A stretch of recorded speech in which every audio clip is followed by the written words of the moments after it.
Parce Domine, parce populo tuo, nei in aeternum irascaris nobis, flectamus iram vindicem, ploremus ante iudicem, clamemus ore supplici, dicamus omnes cernui. Parce populo tuo, nei in aeternum irascaris nobis.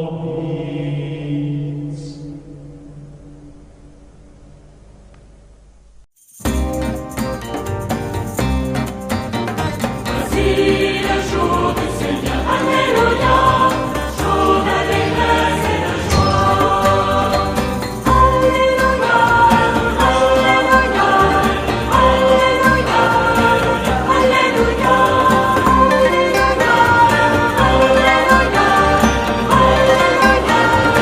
Alléluia,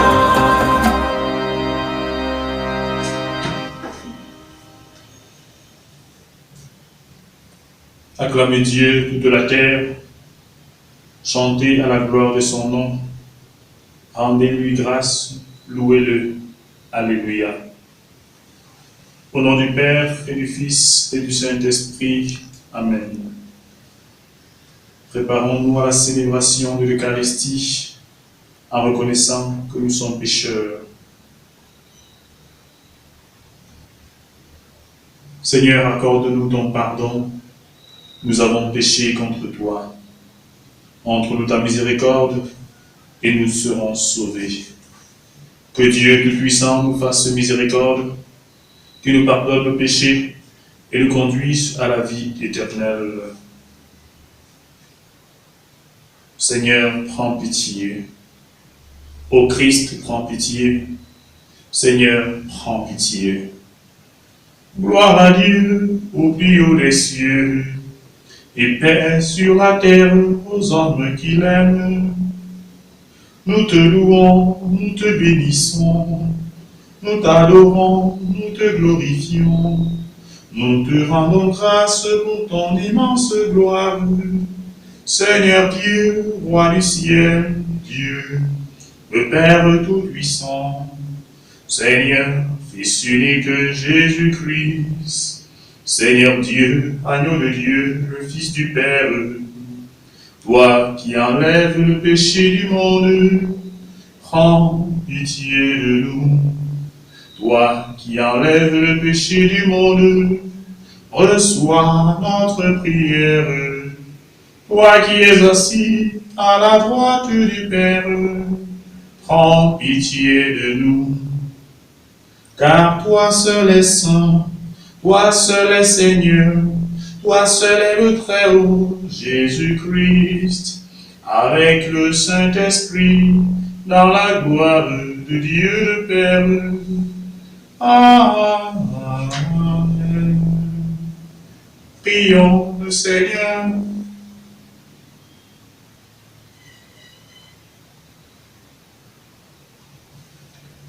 Garde à ton peuple sa joie, Seigneur. Toi qui refais ses forces et sa jeunesse, tu nous as rendu la dignité de Fils de Dieu. Affermis-nous dans l'espérance de la résurrection. Par Jésus-Christ, ton Fils, notre Seigneur et notre Dieu, qui vit et règne avec toi dans l'unité du Saint-Esprit, maintenant et pour les siècles des siècles. Amen.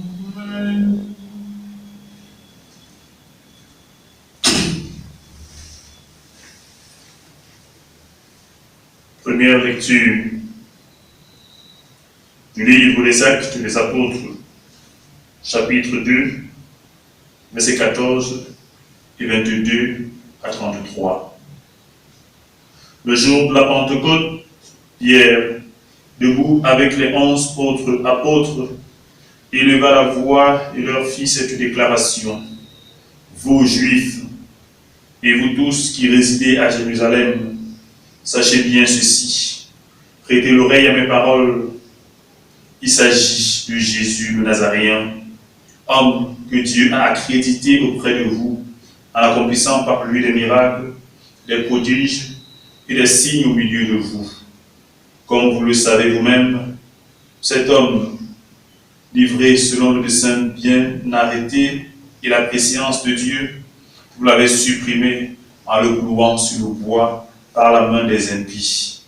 Mais Dieu l'a ressuscité en le délivrant des douleurs de la mort, car il n'était pas possible qu'elle le retienne en son pouvoir. En effet, c'est de lui que parle David dans le psaume. Je voyais le Seigneur devant moi sans relâche. Il est à ma droite, je suis inébranlable. C'est pourquoi mon cœur est en fête et ma langue exulte de joie. Ma chair elle-même repose dans l'espérance.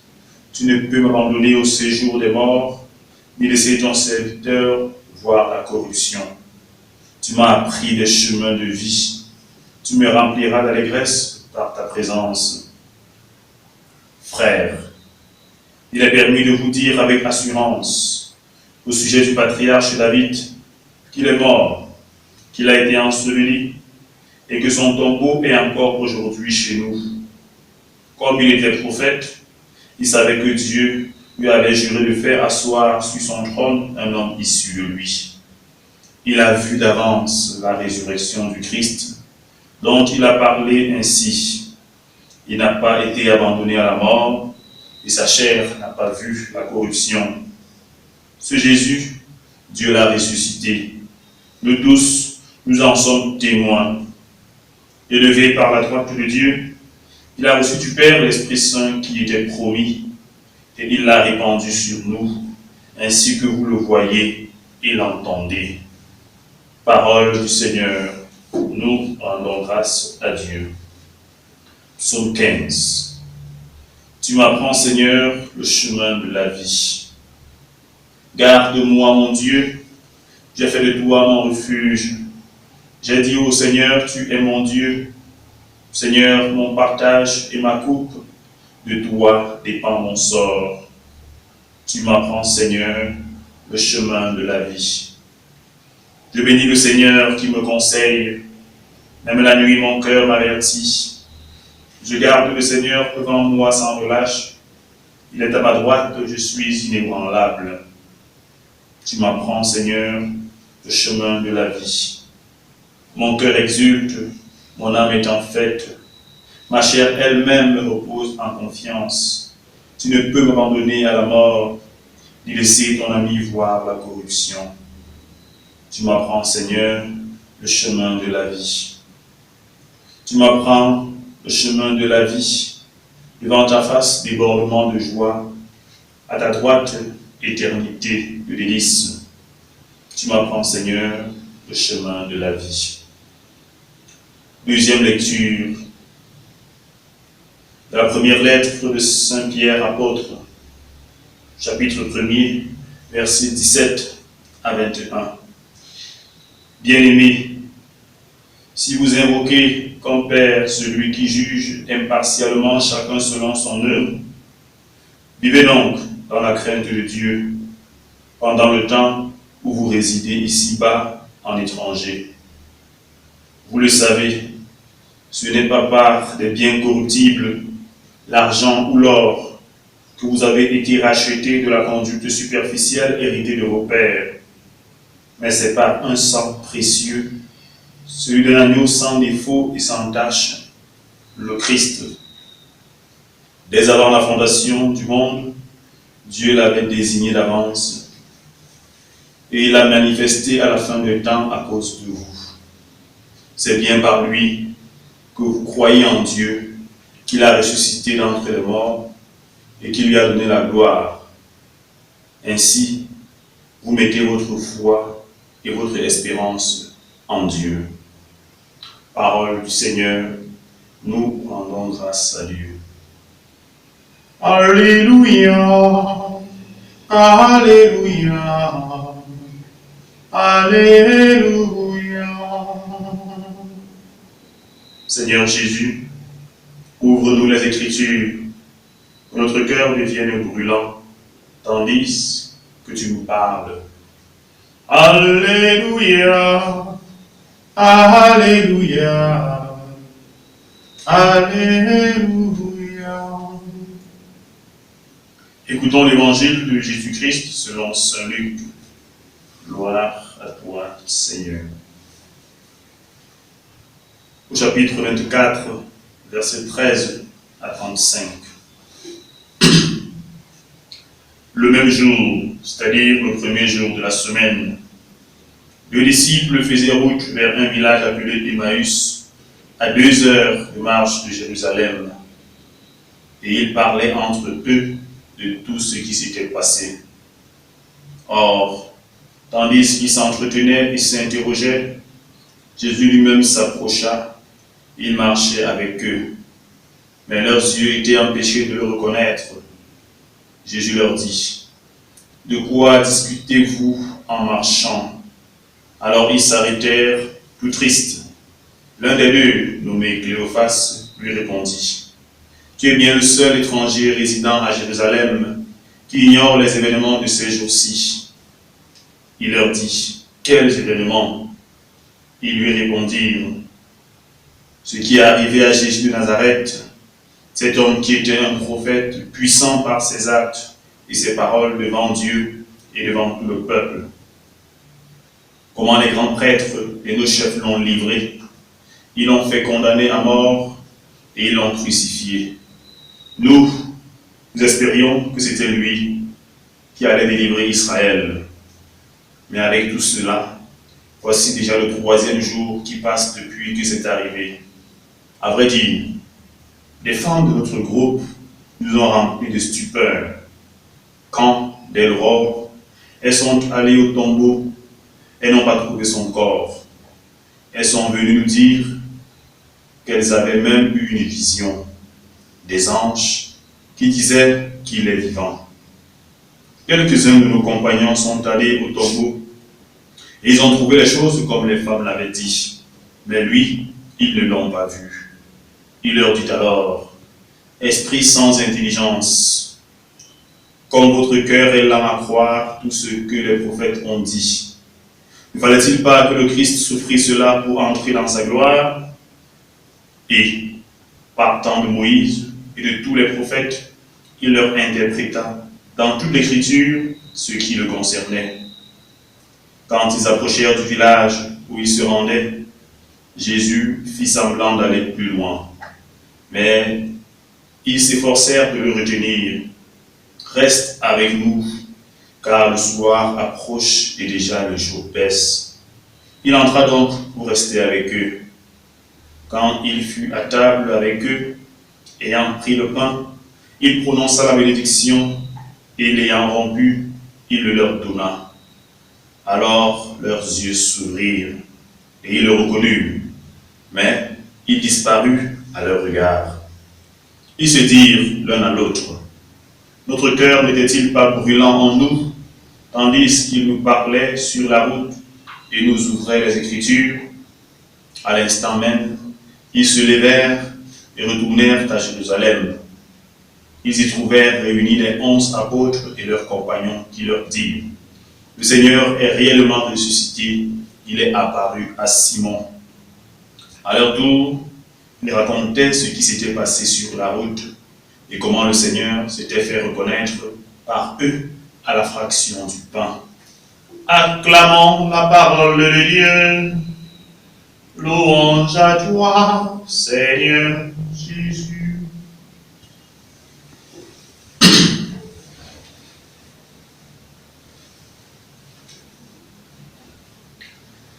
Chers frères et sœurs, fidèles abonnés, vous tous qui nous regardez et nous suivez en ce matin, nous célébrons le 3e dimanche du temps de Pâques, année liturgique A.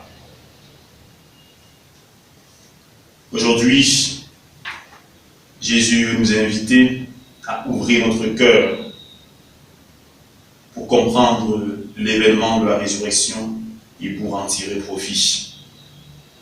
Jésus est mort et ressuscité, Et là commence une autre foule de problèmes. Dans la Bible et même dans les efforts des théologiens, beaucoup veulent justifier la résurrection. Beaucoup veulent expliquer scientifiquement la résurrection. Beaucoup veulent comprendre la résurrection. Et c'est même ce que fait Saint Pierre dans les deux premières lectures.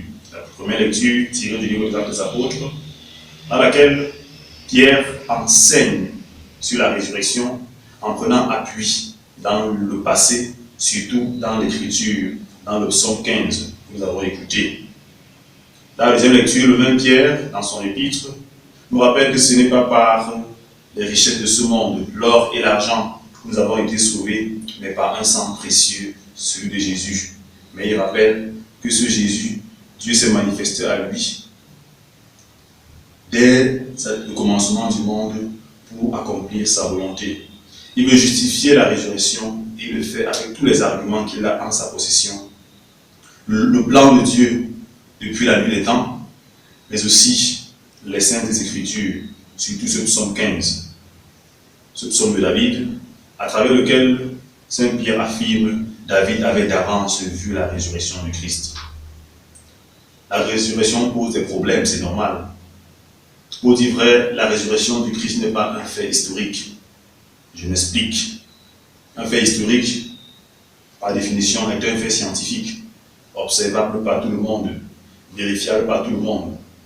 Alors que précisément, Jésus apparaît à ceux qui peuvent le reconnaître. Autrement dit, pourquoi Jésus ne serait pas apparu à Pilate ou bien à toutes ces personnes qui doutaient de la résurrection?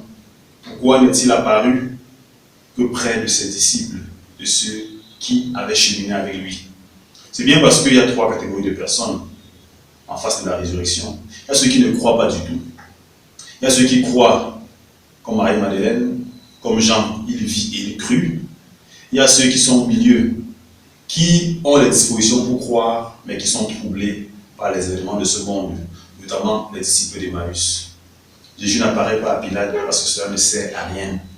Il n'apparaît pas au grand prêtre, au Sanhédrin, parce que cela ne sert à rien. Il n'apparaît qu'à ceux qui peuvent le reconnaître. Il n'apparaît qu'à ses disciples. Et dans l'évangile d'aujourd'hui, il apparaît à deux disciples, les disciples d'Emmaüs.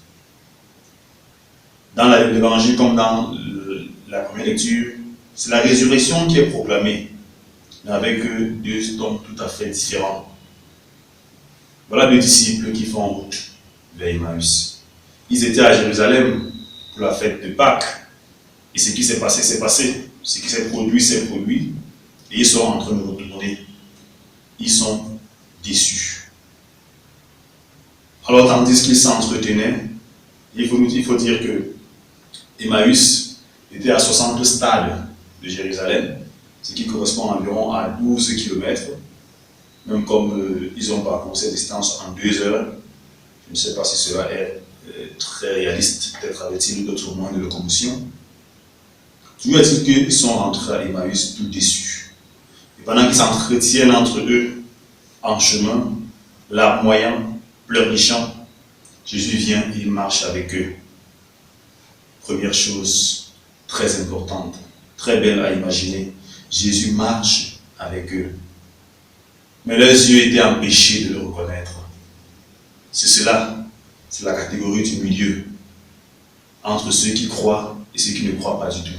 Au milieu, il y a ceux qui peuvent croire, mais dont leurs yeux s'empêchent de reconnaître Jésus. Mais la raison est là, pourquoi ils ne reconnaissent pas Jésus? Parce qu'ils étaient tout tristes. Parfois, nous ne reconnaissons pas le Christ parce que nous laissons les problèmes de ce monde, les choses de cette vie nous aveugler. Vous savez, Saint Pierre, dans la deuxième lecture, dit très bien, ce n'est pas par l'or de ce monde, ni par l'argent de ce monde, ni par les objets de convoitise de ce monde que nous avons été sauvés, mais par un sang précieux. La résurrection est un fait qui nous oblige à regarder vers le ciel. Saint Paul dit, nous sommes ressuscités avec le Christ, alors tournons-nous vers les réalités d'en haut. Pour comprendre la résurrection, il faut se tourner vers le ciel, laisser la réalité de ce monde qui nous retient captifs, qui nous enlise, qui nous empêche de comprendre la résurrection. Ils sont tristes parce que, pensaient-ils, c'est Jésus qui devait les libérer. On pensait que c'est lui qui devait être le sauveur. Il a pourtant sauvé, mais pas comme ils attendaient. Alors, ils s'étonnent de savoir qu'il y a un qui ignore les événements de Jérusalem, alors que c'est bien celui qui est au centre de ces événements. Ils continuent leur marche. Ils racontent à Jésus tout ce qui s'est passé. Mais Jésus de leur dire, homme sans intelligence, esprit sans intelligence. Mais avant cela, encore un phénomène assez intéressant qui nous rappelle l'attitude de Thomas, c'est que les disciples d'Emmaüs croient. Ils ne croient pas, j'allais dire, à ce qu'on leur a dit. Tout comme Thomas à qui on a dit que le Christ est apparu. Ils ne croient pas. La preuve, c'est qu'ils disent, à vrai dire, les femmes de notre groupe nous ont remplis de stupeur quand elles sont allées au tombeau et n'ont pas trouvé son corps. Elles sont venues nous dire qu'elles avaient même eu une vision. Vous voyez, le style de l'esprit de Marie, c'est assez amusant. Elles nous ont même dit qu'elles ont eu une vision avec le tombeau vide. Un ange, des anges, j'allais dire, qui disaient qu'il est vivant. Cet élément était suffisant pour qu'ils puissent sortir de leur tristesse et croire que Jésus est ressuscité. Mais on leur a dit, et ils ne croient pas. Ils veulent vivre l'expérience, ils se lamentent. Peut-être ne croyaient-ils pas parce que ce sont des femmes qui ont dit. On sait bien quelle considération les Juifs avaient pour les femmes. Les femmes ont même dit qu'elles ont vu un ange.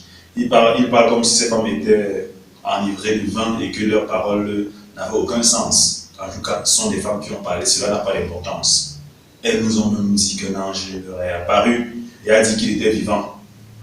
Les compagnons du groupe sont allés et ont trouvé les choses comme ils ont dit. Mais cela n'a pas suffi pour qu'ils croient, parce qu'ils veulent vivre l'expérience. La résurrection du Christ, on ne peut la comprendre que si on en vit l'expérience. C'est bien beau.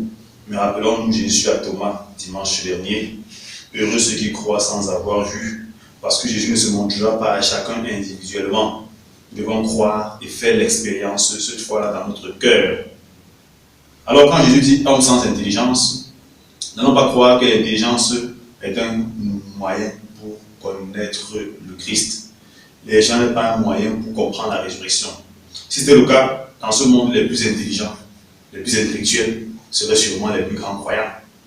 Mais c'est bien au contraire, parce que l'intelligence enfle le cœur d'orgueil, comme dit l'apôtre Paul dans l'Épître aux Corinthiens. Et l'intelligence des hommes fait qu'ils ne croient pas du tout.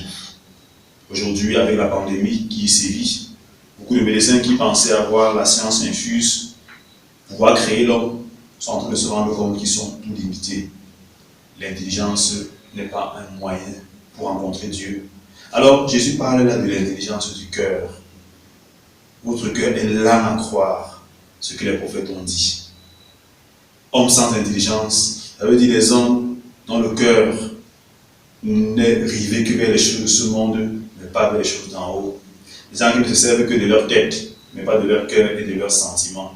Nous sommes tous des êtres créés. Alors on va avoir des sentiments vis-à-vis de celui qui nous a créés. Alors là, Jésus, en parcourant les Écritures, depuis Moïse jusqu'au prophète, leur enseigne dans les Écritures tout ce qui le concernait. J'aimerais bien savoir ce que Jésus leur a dit, quel texte il a pris pour expliquer ce qui le concernait. Toujours est-il que jusque-là, ils n'ont pas compris qui était avec eux. C'est quand ils approchent du village où ils se rendaient, Jésus fait semblant d'aller plus loin. Et voilà le geste qui permet à ses disciples de faire l'expérience, la grâce de rencontrer Jésus. Il les invite à rester avec eux. Reste avec nous, car déjà le soir approche et le jour baisse. Il y a un chant que nous aimons bien, et même que nous chanterons tout à l'heure. Reste avec nous, Seigneur Jésus, toi le convive d'Emmaüs. Au long des veilles de la nuit, ressuscité, tu nous conduis. Reste avec nous. Il reste pour partager le repas avec eux. Il demande à un étranger de rester. Et sans le savoir, ils ont accueilli Jésus dans leur maison. Cela nous rappelle Abraham, qui dans la charité a accueilli les anges chez lui sans le savoir. Eh bien, c'est la charité qui a permis ces disciples d'Emmaüs de puissent faire la rencontre de Jésus. Et ils le reconnaissent à la fraction du pain. Leurs yeux s'ouvrent et Jésus disparaît à leur regard. Curieusement, les 12 kilomètres qu'ils ont parcourus en 2 heures, ils les refont aussitôt. Dans la nuit, ils ont gardé un étranger chez eux parce que là, il se faisait tard. Mais ils sont quand même sortis dans la nuit, malgré les risques de la nuit, pour aller rapidement à Jérusalem et dire, et entendre les apôtres leur dire que le Christ est ressuscité et est apparu à Pierre et à eux de faire leur témoignage. Il s'est fait reconnaître par eux à la fraction du pain. Comment reconnaître Jésus? Comment sentir l'effet de la résurrection? Nous sommes au 3e dimanche de Pâques. Il est important que chacun se demande comment est-ce qu'il ressent en lui l'effet de la résurrection. Même si la fête de Pâques n'a pas été célébrée avec la solennité habituelle, est-ce que nous ressentons l'effet de la résurrection? Est-ce que nous faisons l'expérience de la résurrection? De quelle catégorie sommes-nous? Ceux qui voient et croient, comme Saint Jean. Ceux qui croient du fond de leur cœur, comme Marie-Madeleine. Ceux qui ne croient pas du tout et donc à qui Jésus ne se montre pas, comme Pilate, les grands prêtres et tout le reste. Pourtant, une telle apparition aurait pu résoudre tous les problèmes qu'ils avaient. Nous sommes de ceux qui, dans le juste milieu, veulent bien croire, mais qui sont alourdis dans leur spiritualité, dans leur prière, par les problèmes de ce monde. 2 choses sur lesquelles j'aimerais vraiment insister dans cet évangile. La première, ce qui attriste les disciples d'Emmaüs et les empêche à leurs yeux de reconnaître Jésus. C'est parce qu'ils sont tristes. Et c'est même logique, quand on a les larmes aux yeux, on ne voit plus aussi clair.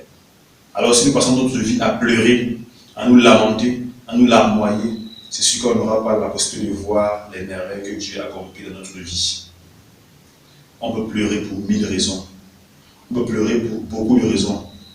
Mais il ne faut pas pleurer et perdre espoir comme ces disciples, qui sont tout tristes, au point de ne pas se rendre compte que le Christ marche avec eux. Qui sont tout tristes et ne se laissent pas convaincre par le témoignage de quelques femmes qui sont allées au tombeau. Les difficultés dans notre monde, nous en aurons toujours. La vie n'est pas facile, surtout en ces temps de pandémie. Mais c'est l'occasion par excellence de rencontrer Jésus qui se donne. Jésus se donne à nous. Malgré les difficultés, nous devons croire en Jésus.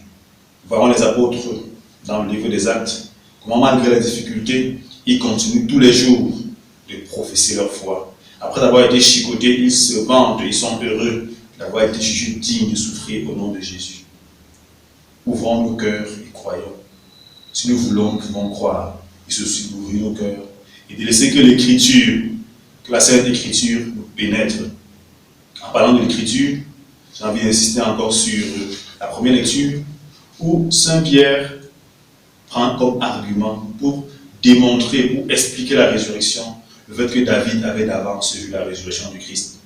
Parce qu'en fait, pour l'apôtre Pierre, lorsque dans le psaume 15, qui est un psaume pour les Lévites, parce que quand le psaume dit « Seigneur, ma part d'héritage me suffit, elle est même la plus belle », alors qu'ils sont en train de parler de la répartition des tribus, c'est parce que, effectivement, les Lévites n'ont pas eu de tribu. Leur héritage a été le sacerdoce et ils en rendent grâce à Dieu. Dans ce psaume, c'est le peuple d'Israël qui est considéré comme ce prêtre qui parle dans le psaume de David, bien évidemment. Alors, quand ce psaume dit « Tu ne peux m'abandonner à la mort, ni laisser ton ami voir la corruption », Saint Pierre voit dans cette parole un texte qui s'adresse à Jésus, un texte qui parle de Jésus, qui sait que son Père ne peut l'abandonner à la mort, ni laisser qu'il voit la corruption. Et comme c'est David qui a dit ce psaume, David a d'avance vu la résurrection du Christ. Saint Pierre fait cette démonstration en partant des Écritures. Comment voulons-nous rencontrer le Seigneur? Comment voulons-nous voir le Seigneur? Comment voulons-nous que le Seigneur se donne à nous si nous n'ouvrons pas nos cœurs pour écouter patiemment, pieusement, lentement et sûrement sa parole? Nous sommes très pressés quand on parle de la parole de Dieu. Nous sommes très pressés à faire autre chose quand il est question de lire la parole de Dieu. Eh bien, Jésus lui aussi, en prenant depuis Moïse jusqu'au prophète, a interprété dans les Écritures ce qui le concerne. Pour ressentir l'effet de la résurrection, il faut absolument ouvrir son cœur pour écouter la parole de Dieu, laisser qu'elle pénètre et qu'elle change notre vie. N'alisons pas avec l'intelligence pour même la critiquer et la remettre en cause, mais lisons-la pour y trouver la révélation de ce Jésus ressuscité. Ça, c'était la première chose. La deuxième chose concerne effectivement cette demande des disciples d'Emmaüs.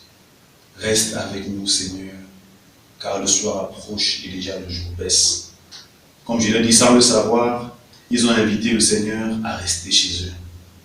J'aimerais que tous ensemble, en ce dimanche, nous osions dire « Reste avec nous, Seigneur. Reste avec nous pendant cette période de pandémie où nous sommes enfermés et confinés dans nos maisons. Reste avec nous, Seigneur, dans nos pays où les gens nous malmènent, où les politiques nous trompent, nous distraient. Reste avec nous, Seigneur, alors que beaucoup de jeunes ne savent pas ce que leur éducation va devenir et leur avenir sera, parce que 2-3 ans sans fréquenter. Reste avec nous, Seigneur, malgré nos multiples inquiétudes. Reste avec nous, Seigneur, malgré nos peurs. Reste avec nous, Seigneur, et donne-nous la force et le courage de toujours espérer. Reste avec nous, Seigneur. Nous pourrons profiter de tes multiples grâces et nous pourrons faire l'expérience de ta résurrection comme ces disciples d'Emmaüs. Reste avec nous, Seigneur.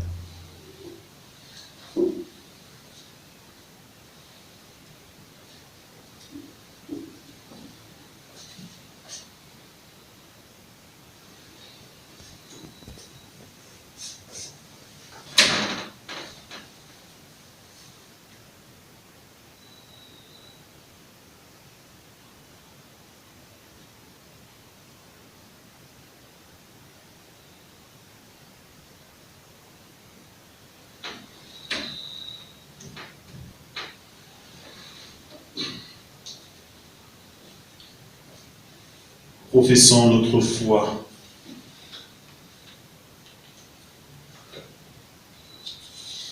Je crois en Dieu le Père Tout-Puissant, Créateur du ciel et de la terre, et en Jésus-Christ, son Fils unique, notre Seigneur, qui a été conçu du Saint-Esprit, est né de la Vierge Marie, a souffert sous Ponce Pilate, a été crucifié, est mort et a été enseveli, est descendu aux enfers.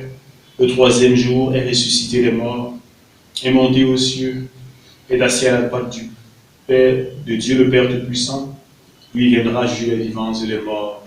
Je crois à l'Esprit Saint, à la Sainte Église catholique, à la communion des saints, à la rémission des péchés, à la résurrection de la chair et à la vie éternelle. Amen.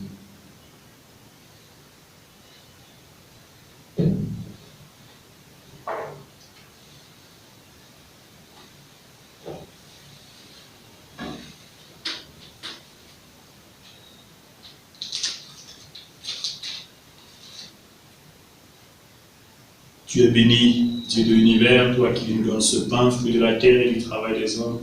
Nous te le présentons, il deviendra le pain de la vie. Béni soit Dieu, maintenant et toujours.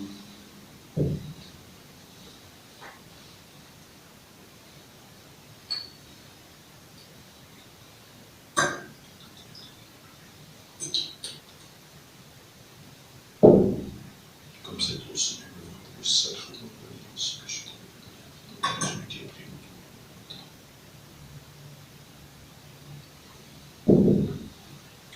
Tu es béni, Dieu de l'univers, toi qui lui donnes ce vin, fruit de la vigne et du travail des hommes.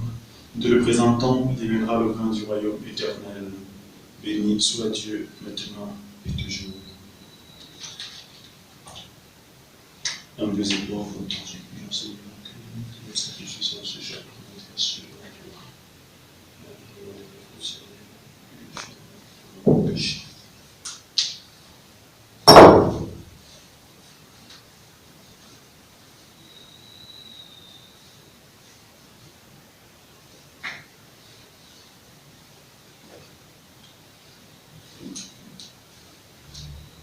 Prions ensemble au moment d'offrir le sacrifice de toute l'Église pour la gloire de Dieu et le salut du monde.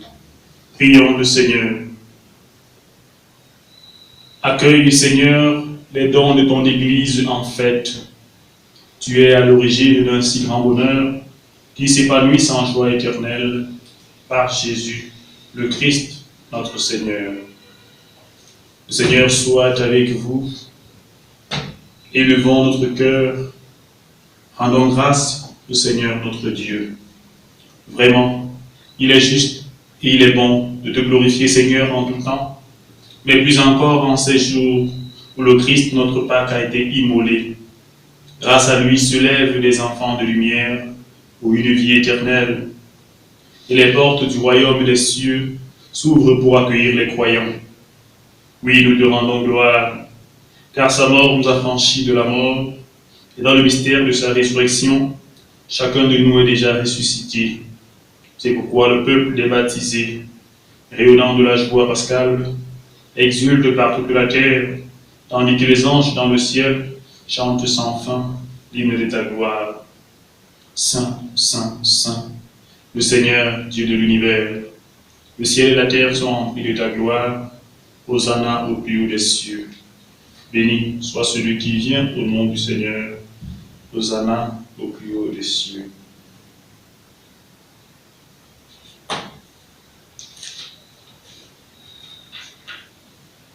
Tu es vraiment saint, Dieu de l'univers, et toute la création proclame ta louange, car c'est toi qui donnes la vie.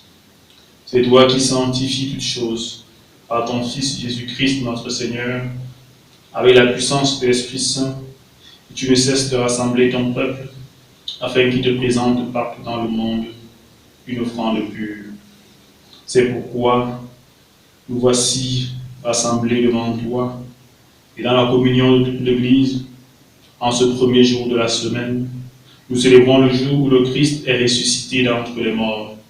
Par lui que tu as élevé à ta droite, Dieu Tout-Puissant, nous te supplions de consacrer toi-même les offrandes que nous apportons. Sanctifie-les par ton Esprit, pour qu'elles deviennent le corps et le sang de ton Fils, Jésus-Christ notre Seigneur, qui nous a dit de célébrer ce mystère. La nuit même où il fut livré, il prit le pain. En te rendant grâce, il le bénit, il le rompit, le donna à ses disciples en disant : Prenez et mangez-en tous, ceci est mon corps livré pour vous.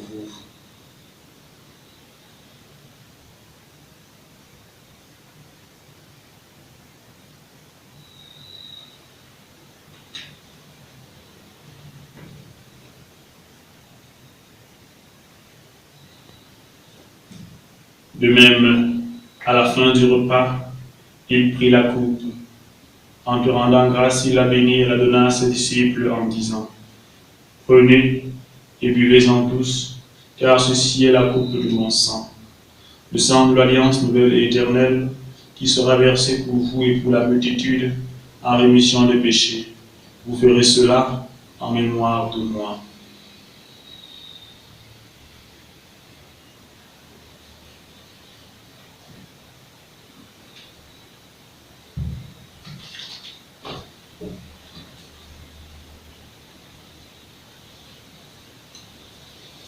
Proclamons le mystère de la foi. Gloire à toi qui étais mort, gloire à toi qui es vivant, notre Sauveur et notre Dieu. Viens, Seigneur Jésus. En faisant mémoire de ton Fils, de sa passion qui nous sauve, de sa glorieuse résurrection et de son ascension dans le ciel, alors que nous attendons son dernier avènement, nous présentons cette offrande vivante et sainte pour te rendre grâce. Regarde, Seigneur, le sacrifice de ton Église et daigne reconnaître celui de ton Fils qui nous a rétablis dans ton alliance. Quand nous serons nourris de son corps et de son sang et remplis de l'Esprit Saint, accorde-nous d'être un seul corps et un seul esprit dans le Christ. Que l'Esprit Saint fasse de nous une éternelle offrande à ta gloire, pour que nous obtenions un jour les biens du monde à venir, auprès de la Vierge Marie, la bienheureuse Mère de Dieu, avec les apôtres, les martyrs, Saint Dominique et tous les saints qui ne cessent d'intercéder pour nous. Et maintenant, nous te supplions, Seigneur, par le sacrifice qui nous réconcilie avec toi, étends au monde entier le salut et la paix. Affermis la foi et la charité de ton Église au long de son chemin sur la terre. Veille sur ton serviteur, le pape François, et notre évêque Dieudonné, son auxiliaire Emmanuel, l'ensemble des évêques, les prêtres, les diacres et tout le peuple des rachetés. Écoute les prières de ta famille assemblée devant toi et ramène à toi, Père très aimant, tous tes enfants dispersés. Pour nos frères défunts, pour les hommes qui ont quitté ce monde et dont tu connais la droiture, nous te prions. Reçois-les dans ton royaume, où nous espérons être comblés de ta gloire, tous ensemble et pour l'éternité, par le Christ notre Seigneur, par qui tu donnes au monde toute grâce et tout bien.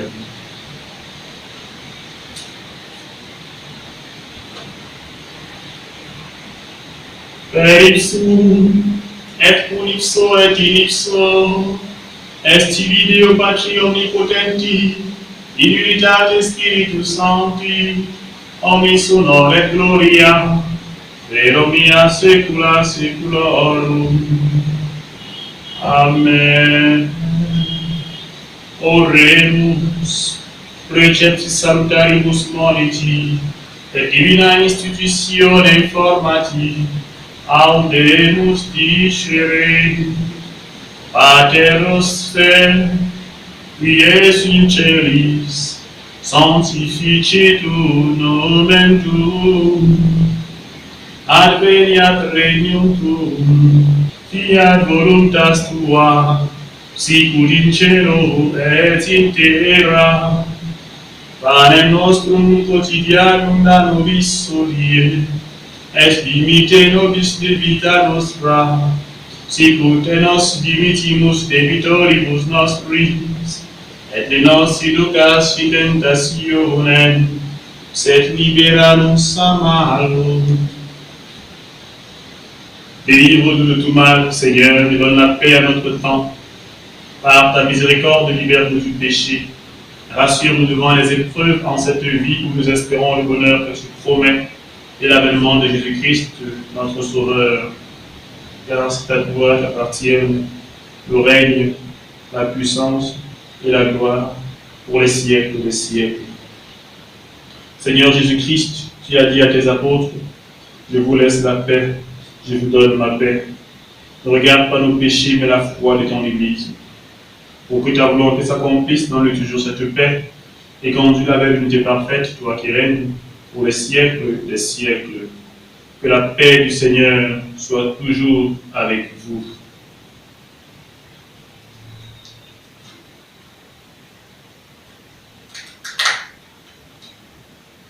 Agneau de Dieu qui enlève le péché du monde, prends pitié de nous. Agneau de Dieu qui enlève le péché du monde, prends pitié de nous. Agneau de Dieu qui enlève le péché du monde, donne-nous la paix.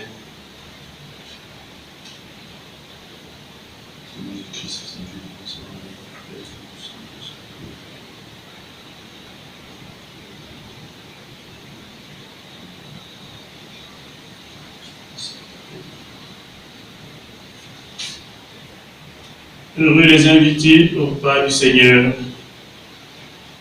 Voici l'agneau de Dieu qui enlève le péché du monde. Seigneur, je ne suis pas digne de te recevoir, mais dis seulement une parole et je serai guéri.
Au soir de la résurrection, les disciples reconnurent le Seigneur quand il rompit le pain.